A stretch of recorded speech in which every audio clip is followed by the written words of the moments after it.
what brought you here? How did you get here? How did you hear about it? Well, it's a really long story. Do you want me just to go on and on? Why not? Well, I first found out about San Miguel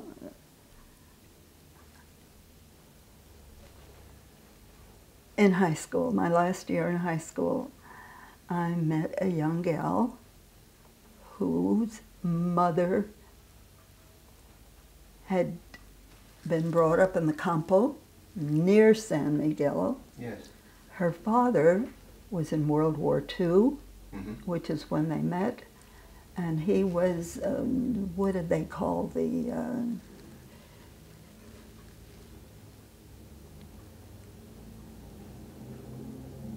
he had been a soldier, and this was right after that. He came here to study art under the GI Bill. Right. Okay. So that's how it started.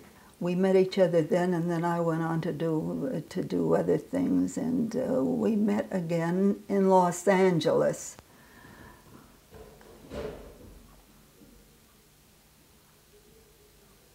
And got to know each other very well, although I didn't stay there many years after that. Where are you from originally? I was born in Harlem. In Harlem, New York City. My parents were immigrants, and I'll just take 1 second aside to say that this whole immigrant issue is the most outrageous thing that has happened in the States, even worse than the war that our dear president instigated. You can delete anything you like. Don't worry about it. That is. Don't worry about it. It's only videotape, right? You can destroy the whole thing. However, it was very interesting. That is how I first knew about San Miguel. Now, in Los Angeles, you know, what kind of exposure did you have in Los Angeles? Well, since she had a mixed parenthood, obviously it started one way or another way back then, or maybe before that. So. Well, what happened in your decision? It sounds like you had a whole career in New York, is it? Mostly, or Los Angeles. And at some point, my decision to come here. It wasn't really very complicated. I was interested even in Los Angeles because there were shades of, you know, the Mexicans there, some of the churches, and the whole string of churches, as a matter of fact, in Southern California, were the extension of churches in Mexico. So I also heard some Spanish there in those days. Then I met my first husband on a trip he was taking with a cousin of mine from New York and another very good gentleman friend from New York. It just so happened that they stayed with my parents, and I was still living at home in a small apartment they had at the back of their house for 3 weeks. And that is when my husband and I met, and they had just come from a 2-month trip to Mexico. So, as you can imagine, I heard an awful lot about Mexico at that time. So it was just a thing that was in the back of our heads for a long time. Did you visit Mexico a lot before you came to live here? No. But he loved it. The boys, all 3 of them, loved it here. So I learned a lot about it from them also. And then in 1960, that's after Rich and I were married, we came here. We were working in New York by that time. Yes. 4 summers and spent a month here each summer. Mm-hmm. What we did was to rent a car when we came.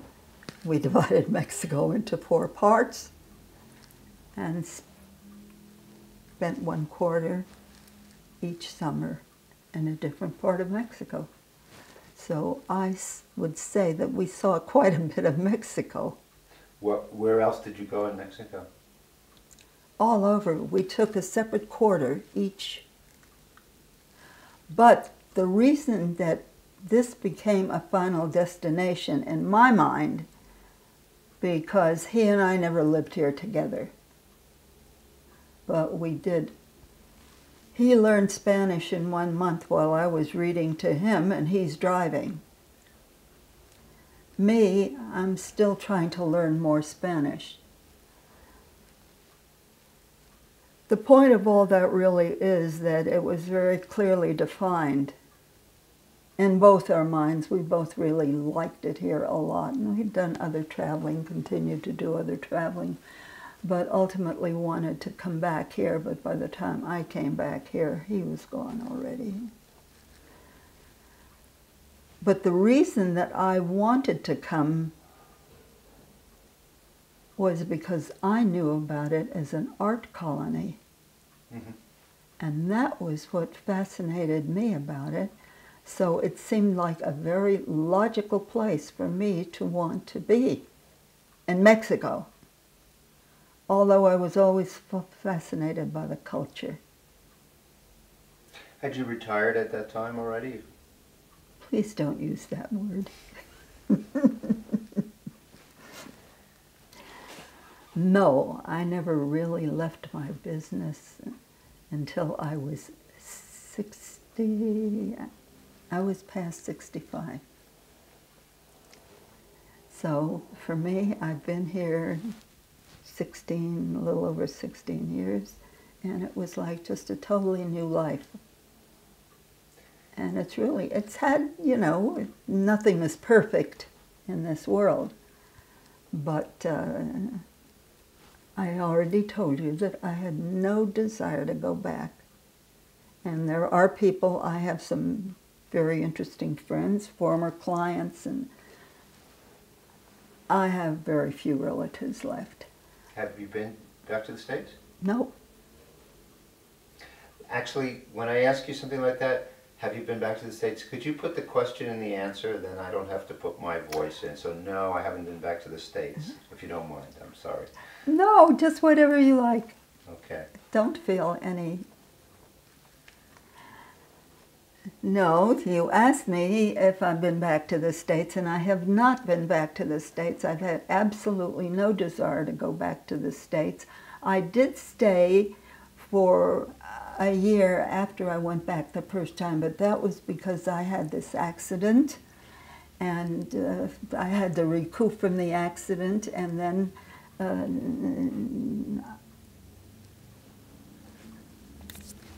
I can add a very interesting fact to it.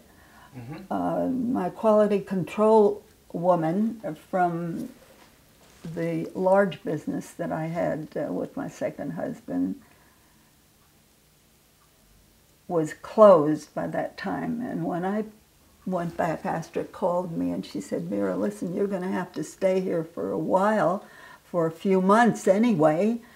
And I thought, well, gee, how interesting. She said, let's do a business together.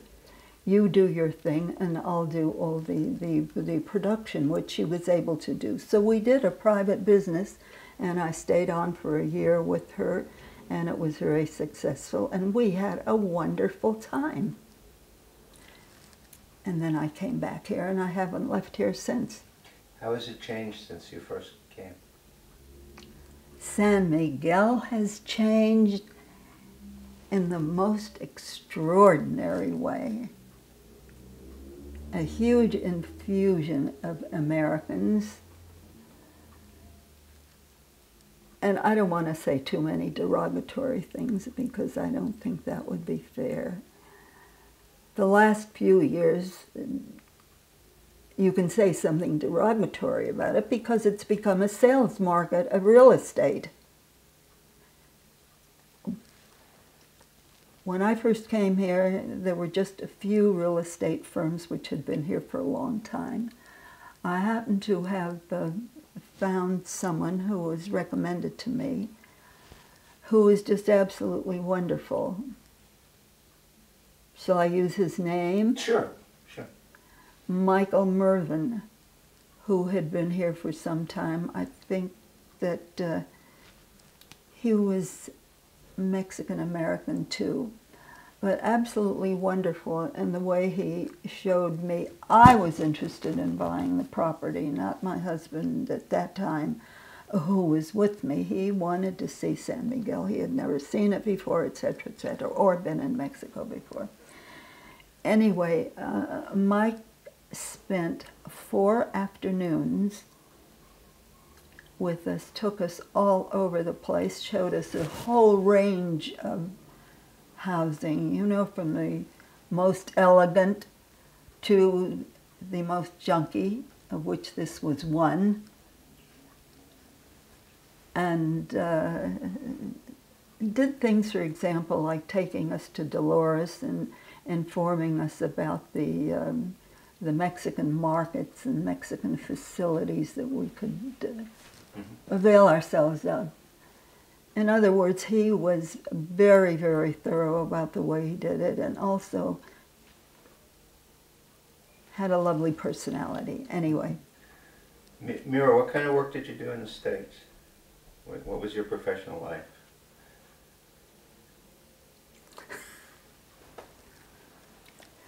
Well, early on I was a pianist, so that begins to involve my parents and the life that we led in Los Angeles, because I was 4 years old when they moved to Los Angeles, and moved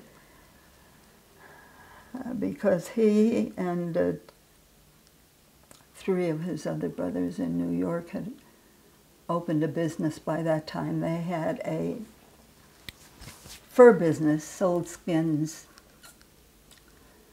and he was so really and truly grateful in the way that's really indescribable in words to be in the United States. He never wanted to leave, and never did leave the United States, even to the extent of doing any traveling outside of the borders. This is your father? My father. And where is he from originally? They were from the Ukraine. Mm-hmm. My parents, it becomes very involved. It really becomes very involved, but they came, and this begins to tie into my own sense and feeling about what's going on about immigration now. At any rate, he wanted to open a business in Los Angeles, and did, and got kind of involved in the studios there and whatnot, sold skins there. But he always took the time to be an extraordinary father.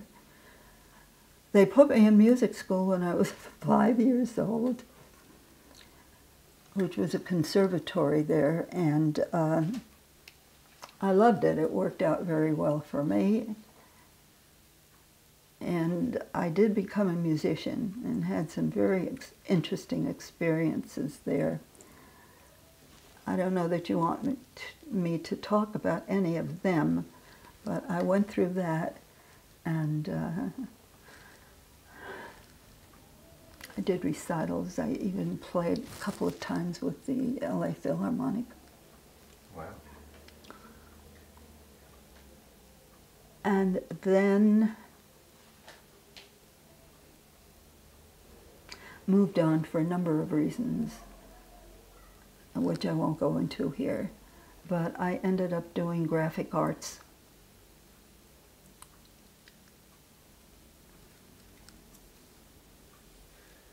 All these experiences involve so many minor experiences. Of course. That it's very hard to go through them, but ultimately I got a scholarship at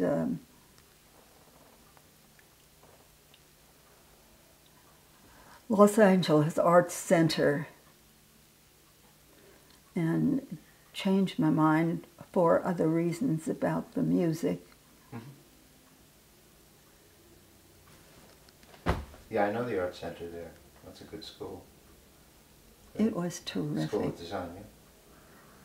Do you remember who the director of the photography school was? No, I don't know it that well, but I know it exists from being out there. And Do you know who Ansel Adams is? oh, yeah. Was? Well, he was the director of photography there. Oh, then. okay. That's right. Yeah. No, I mean, it's just that when... No minor light there. It's just really very interesting to look back and see what happened when you knew really very little about what it all meant. And years later you find out that it meant something that you had no awareness of. Anyway. Okay, let's just nudge it back to San Miguel. If you were going to give me one reason for why you expatriated, could you say? Was it because... It was fascinating. The art was the beginning reason. And at that time, especially, even when I first came here, there were still a great many people alive. I know that doesn't sound happy, but it was. Sterling Dickinson, for example, he was very much alive, so that his home was still open, all the things that he did that he was a part of, and a number of other people. It was a fascinating place. It was like living in a piece of history, and it still is, because that is what I choose to remember more than what is happening today. What is happening today is more or less a normal evolution, and it is changing, and that is exactly what some of us who are still living here say. There are a number of people, whether you know it or not, who have gone back to the States. They're living in assisted living or whatever you like, maybe with children, whatever. But the point is that they could no longer afford to live here, which is a pretty sad story. On the other hand, it's living history. It happens in, you know, a million places in this world. You mean the development of the town? And the direction in which it has evolved. Even when they try to keep it a historic center. Well, I find that frequently I'll just get up early and get into the center of town and just wander about. It still has a historic feeling then. But they had to rip off along the way, since I've been here, a lot of advertising signs painted on the outside of buildings, hanging on the outside of buildings, which really totally detracted. And I will just mention the one thing that I have never forgotten, and please don't ask me why, because that's a bit of history too. Mm-hmm. Bright fluorescent lights on the streets. How was it different? What kind of history is that? What did it used to be like? Well, it was historical. They've taken out a lot of the fluorescent lighting since I first came. But even now, it's kind of depressing to see them. Mm-hmm. Because they also hadn't learned the difference between colored fluorescent lights, you know, and the bright lights. Well, that's what people have told me. I mean, there was a community of artists here, primarily. And well, that's what it was. And the famous painters that were here, the famous artists, you know, you still see their work at Bellas Artes, at the Instituto, at various places here. That's what it was all about, and that's what fascinated us.